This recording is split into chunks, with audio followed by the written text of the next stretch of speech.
Sabonis has a sternum contusion. From the incident, it is questionable for Game 3. The Warriors will miss Draymond's presence on both sides of the ball, especially offensively, where they're 9 points per game worse without it. All right, Woj tweeting this morning. NBA executive VP Joe Dumars tells ESPN on Draymond Green punishment, quote, "Here's what it came down to. Excessive and over-the-top actions, conduct detrimental, and a repeat offender." That's what separates this, where you end up with a suspension. He continues in the next tweet. DeMarsh to ESPN on weighing the circumstances of the Warriors down 2-0 to the Kings in the series. You know what the situation is, but you have to set that aside and look at the facts in front of you. Repeat offender weighs as heavy as anything. Okay. I just want to point out before we get into this subject, the irony of it. I've known Joe Dumars for decades. Love the man. Very happy that he's in the position that he's in. But who is he a former member of? I was just going to say that. Wow. You feel like it's hypocrisy? It's the Pistons and Lane Beer. Wow. Emma Horn. Right? Sally, Rodman. Isaiah wasn't an angel. Isaiah. Yep. I mean, listen, I think they don't get enough praise, what they meant to the NBA, because everybody talks about, Boston and L.A., and then it's Michael Jordan. They're forgetting that the Pistons interrupted everything. Obviously, the Sixers in '83, but they're forgetting that the Pistons disrupted everything. But my goodness, it's just the irony of that statement coming from a bad boy Piston. Wow. All right. Wow. I'll talk to Joe about that. JJ, let me ask you this. What implications will this suspension have on the Warriors? Well, the implications in the short term is that Game 3 turns into a must-win. If they can win that game without Draymond, I still believe they have a chance to win the series. If they go down 3-0, history tells us it's over. It's particularly because Golden State is not a good road team defensively. Let's talk big picture, though. And let's just I don't want to do the hypothetical, but let's just say the Warriors lose to the Kings. I think the long-term implications of this is that there's got to be a different roster construction at those positions, at the 4 and the 5. When the Warriors dynasty started in 2015, there were still a lot of teams, I know I was on one of them, that still played two bigs, two non-shooting bigs. And if you look around the league right now, how many good teams play two non-shooting bigs? I can think of one, and that's Cleveland, shooting bigs. And if you look around the league right now, how many good teams play two non-shooting bigs? I can think of one, and that's Cleveland, right? Evan Mobley and Jared Allen. They don't shoot threes. They don't space the floor. Okay. But there's two guys who are so good defensively, as are Draymond and Kevon Looney. I think the long-term implication is you can't go into next season with two non-shooters in the starting lineup because the rest of the league has caught up to you. And I think about Mike Brown, who spent years with Steve Kerr and has been in coaches' meetings, in playoff series. And, yeah, you talk about the other team. You talk about strategy and X's and O's. You also talk about your own players. He's got a treasure trove of information stored up, a scouting report that none of us have on the Golden State Warriors. And he's taking advantage of the fact that they start two non-shooters in the starting lineup.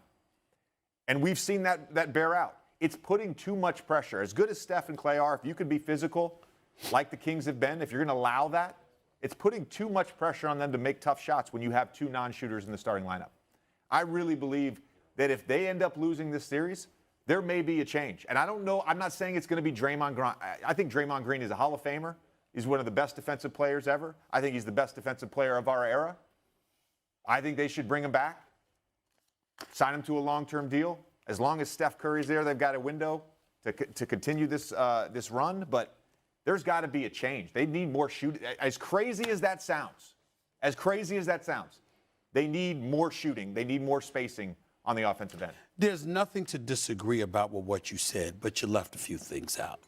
Number one, like you said about Draymond, he's going to look for a contract in excess of $100 million over the next 4 years or whatever. Personally speaking, in today's NBA market, I think he deserves that. Certainly not $200 million, but of course over $100 million in today's NBA market, with elite as he is defensively, even though he's not what he was years ago, he's still one of the better ones today. Definitely. Whether or not they're going to do that remains to be seen because they paid Wiggins, they paid Poole. The other thing, here's what I think you left out. Kevon Looney doesn't necessarily have to start, but with Steve Kerr. Steve Kerr loves this man. loves Kevon Looney, love him to death. Don't ever want him to go. I mean, he loves him as a player, loves him as a person. He says, I mean, it's like a hero to Steve Kerr, for crying out loud. Steve Kerr loves this dude. That's a decision that they're going to have to make. And he's the kind of person, he's such class personified. He'll come off the bench if you need him, if you go out there and find that extra big that can do some things for you, okay? So I wanted to bring that up. When you look at Golden State and you're talking about those two bigs, that's one point. The other thing is that you left out the part about this with Mike Brown. You said in the first part of the show, J.J. Redick, that Draymond's been baited. Mm-hmm. Well, who came up with that strategy? That would be Mike Brown. Right. Fine, De'Aaron Fox didn't come up with that. Malik Monk didn't come up with that. Sabonis, with all the antics that he's known to pull off in Indiana and now in Sacramento, he didn't come up with that. That's Mike Brown. See, I left that out. This man knows this team. He was an assistant coach for Steve Kerr. He knows Draymond intimately. He knows these players. If anybody can know how to bait Draymond Green, who would know it better than Mike Brown outside of the folks on the Warriors? So we have to understand that. And we also be clear, it ain't beyond them to bait Clay a little bit too. Because Clay, obviously one of the greatest shooters we've ever seen, obviously an individual that has walked around feeling underappreciated for quite some time, and deservedly so, because he is underappreciated. That man is great. But you can get Clay to a point, time to time, not when it really matters, but time to time, where you could egg him on a little bit and get him to get out of character and maybe 4 shots that he normally would be a little bit more patient about, making that extra pass, getting it back, then shooting it then, as opposed to launching in somebody's face. These are the kind of things that Mike Brown are doing. And that's what we need to pay attention to. He's tugging on their strings a little bit, and he's doing a hell of a job, clearly, because he's pulled it off thus far. Well, let's do one thing on the series first. Sacramento, they could have lost either one of these two games. I mean, in the first game, Curry shot 3 for 13 from 3 and had a wide open 3 to tie the game, and Wiggins had a 3 to win the game with 10 seconds to go. He had that wide open corner jumper. In game 2, even after Draymond got thrown out of the game, and I don't even think he should have been, but after he did, the game was tied twice, and after Thompson made a 3, they were down by a point. So it's not like Sacramento has won this game like the Cavs have, like last night. These games could have gone either way. So I think the Warriors have a lot of life left in them. I'm not sure if they're going to win, but I'm with JJ. I think they're going to win tomorrow night. They got a cause now. This is a world championship team in their home building against a novice team on the road with a cause. That is dangerous. Green comes back in game 4. He's all fired up. And, hey, you know what? You have my back. Now I'm going to have your back. And Sabonis is not going to get a call. They're going to look at Sabonis like you wouldn't believe. I think this series is 2-2. Now, as far as the whole thing with bringing Green back, you know a lot more about the psychology of what the team structurally needs to do. I'm curious if maybe the Warriors have just had enough. You know what? I know you said earlier today that it's only been the one suspension in 7 years, but this is a suspension. He did punch Poole that we all saw in training camp, and that was not just a tap on the shoulder. He punched him. That may have caused a little divisiveness in the locker room. So you can make the argument to where you say, you know what? We won our 4 championships. Could have been more if he maybe didn't get thrown out of that Cleveland series, but he won our 4 championships. Maybe it's time to just move on and look at it a little differently. I wonder if Golden State's thinking about it from that standpoint. I want to be clear. I'm not counting the Warriors out. I know I said they got to win. I'm not counting them out. I'm not counting Steph Curry out. I would be very clear on that. I still think the Warriors can win this series. Your question, have they had enough?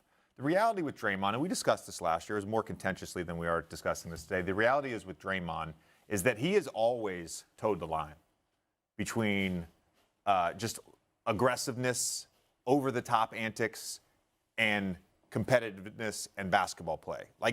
He's always towed that line. And sometimes he steps over the line, like he did game 1 last year against Memphis, like he did in 2016 with the kicks and the LeBron play. But you can't argue with the result of him living on the edge. You can't argue with 4 championships. You can't argue his value to this dynasty. And I believe this. If teams want to operate in good faith, you have to reward that. you have to reward that. Now, hold on.